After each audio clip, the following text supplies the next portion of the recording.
بسم الله الرحمن الرحیم.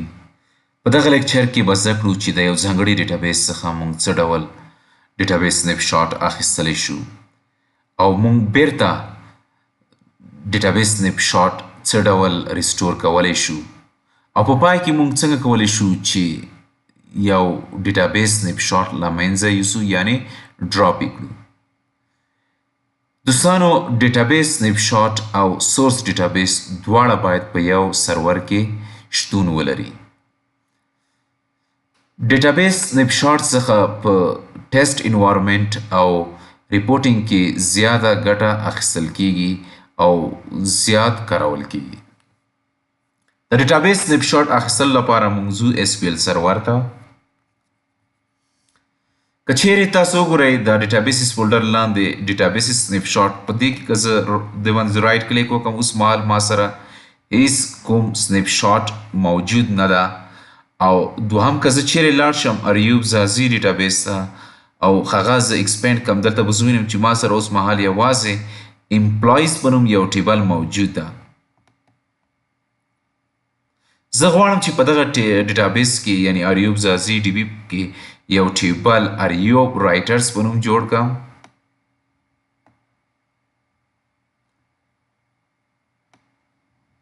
او بیا وروسته په همدغه ډیټابیس کې زه یو سټور پروسیجر جوړوم.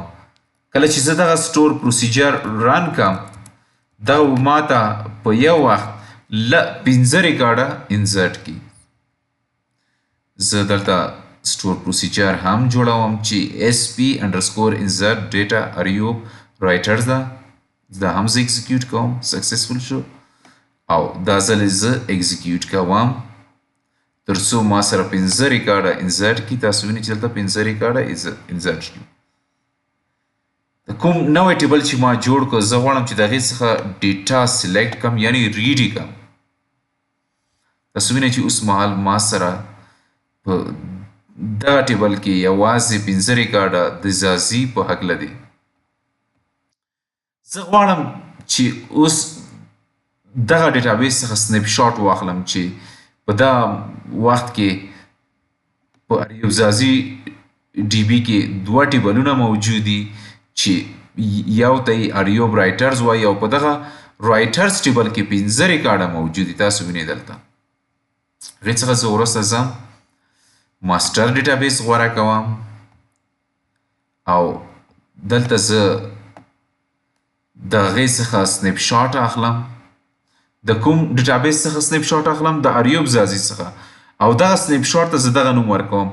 اصل کې دغه سنیپ شاټ هم یو ډیټابیس ده. د ډیټابیس یو داسې حالت ده چې یوازې ریډ آنلی ده یعنی په دغه ریډ یو نوی ډیټابیس موږ ترې جوړوو چې هغه ریډ آنلی اوسیږي.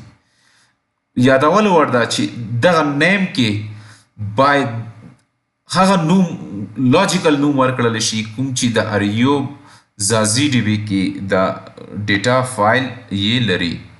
زه دلته ځم اریوب ځاځي ته او فایل څخه زه دغه لاجیکل نوم غوره کوم. دغه لاجیکل نوم باید دلته د نیم سره ورته والی ولري. که چیرته دغه توفیر ولري فرق ولري بیا به SQL سرور موږ ته اجازه رانه کړي چې د اریوب ځاځي ډي بي څخه موږ سنیپ شاټ واخلو. زه کریټ کوم زما سنیپ شاټ هم واخیستل شو. که زه چیرې اوس دغه سنیپ شاټ یعنی ډیټابیس سنیپ شاټ فولډر زه ریفرش کړم زما سره به یو سنیپ شاټ مخې ته راشي او دغه سنیپ شاټ کې دننه به زما سره دوه ټیبلونه اوسیږي چې کوم په اریوب ځاځي ډي بي کې موجود وو او که چیرې زه د هغې څخه ډیټا ریکارډ کړم دلته به یوازې زه 15 ریکارډه موجود وي کوم چې اریوب ځاځي اریوب رایټرز کې موجود وو. د هغې څخه وروسته زه د اریوب ځاځي ډي بي کې کوم چې ما ټیبل جوړ کړی و هغه کې یو 15 ریکارډه نور هم زه انسرټ کوم چې دا ځل ځاځي په ځای زه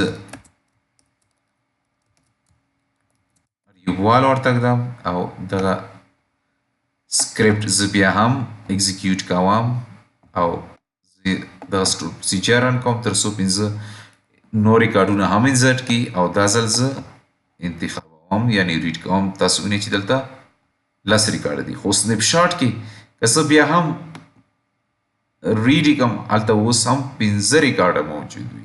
د دې مطلب دا شو کوم تغییرات چې په سورس ډیټابیس کې راځي هغه په سنیپ شاټ کې نه راځي.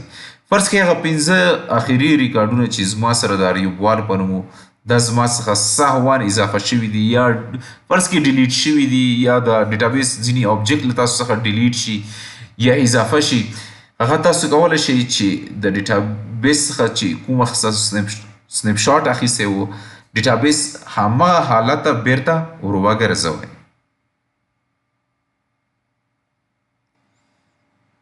دا مهال زه غواړم چې هغه ډیټابیس سنیپ شاټ چې کوم هغه زه بیرته ریسټور کړم، یعنی ډیټابیس د ایوب زازي ډیټابیس چې کوم هغه حالت ته ور وګرځم کوم وخت کې چې په ایوب رایټرز کې یوازې 15 ریکارډه موجود وو. زه بیا هم ایکزیکیوټ ورته وایم.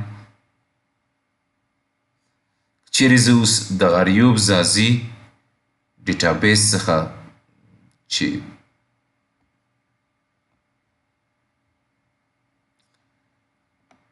دلته زما کوم ټیبل جوړ کړی و هغه څخه زه ډیټا سلیکټ کوم، اوس به دلته یوازې هغه 15 ریکارډه وي کوم چې زما د سنیپ شاټ په وخت کې زما سره دلته موجود وو.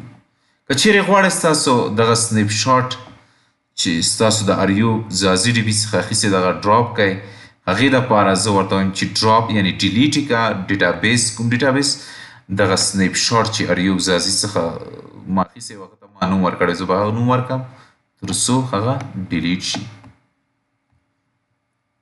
بیا هم کمانډ سکسسفولي یعنی کمپلیټ سکسسفولي شو. دوستانو دغه زموږ د نن ورځې موضوع، تر بلې موضوع پورې مو په لوی چیختن سپارم. الله مو مل شه.